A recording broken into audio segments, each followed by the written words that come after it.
More about a dramatic night of football. I'm joined on set here by our James Vassina from our sports desk. And let's get cracking with what was an extremely entertaining night of football as Italy came out on top of an intense battle against Belgium. After a tight start, Nicolò Barella sped past three defenders before scoring the opener in the 31st minute. Italy then stunned the Red Devils after a class shot from Lorenzo Insigne. Belgians were given a lifeline just before the break thanks to a penalty converted by Romelu Lukaku.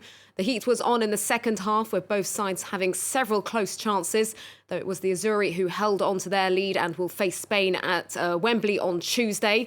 And it looks like they will be without Leonardo Spinazzola, who was carried out off the pitch on a stretcher late on in that game.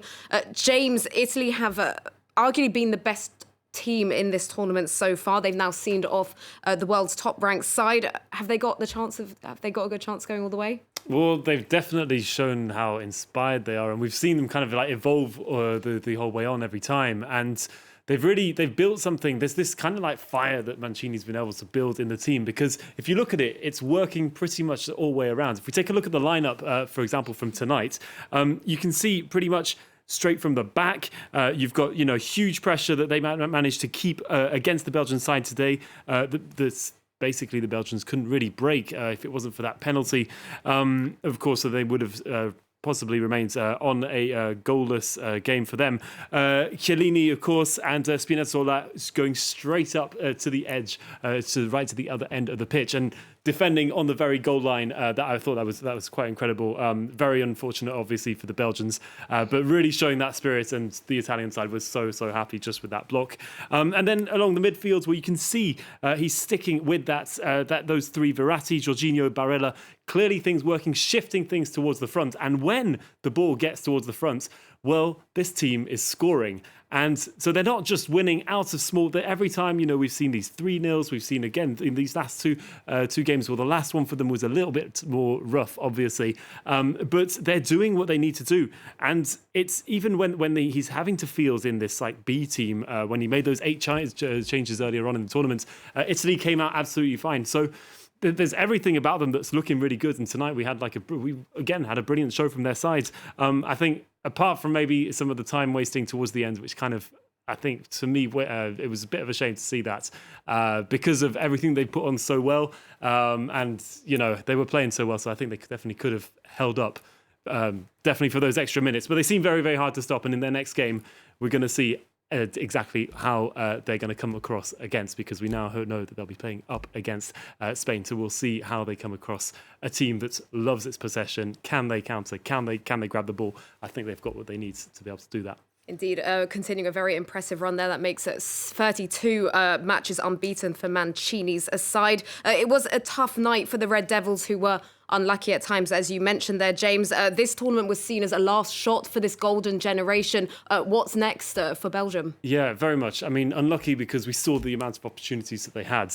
And when you look at it on paper again, you look at the lineup, you've got some brilliant names in there. And this golden squad that we're talking about, it's strong. And it's a shame that we're not going to see a lot of these players playing for their nation again. The defence, of course, ageing, as we know. Meunier, if we look up a bit further up tonight, having a difficult time, obviously coming up against the likes of Spinazzola and Chiellini, who obviously back in the team was fresh, very, very fresh for Italy. But that idea there that they had of dribbling out of the box, of course, as we saw, leading to that goal was obviously terrible. But a mistake that they didn't want to do, and they could have avoided. How things would have panned out, we don't know exactly, but I'm sure that they'll be biting themselves for it. Then of course we had De Bruyne in, and unfortunately his passes were being intercepted in a way that obviously wasn't helping the team.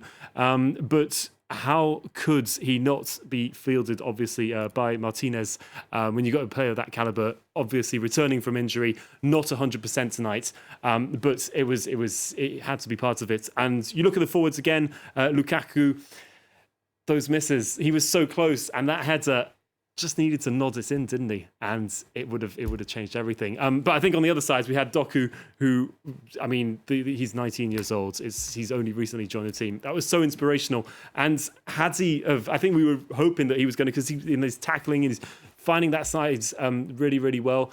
Had he have just got to the end of it, and who knows, blasted just a wonderful goal, and I think he would have been a sensation for them. But yeah, solid team. It was great to watch. They looked a bit overwhelmed at the beginning, but yeah, they've come down against Italy, who've now beaten the team who were ranked first by FIFA, saying a lot about Italy as well, of course. Indeed, I think the Italians are probably the ones to beat as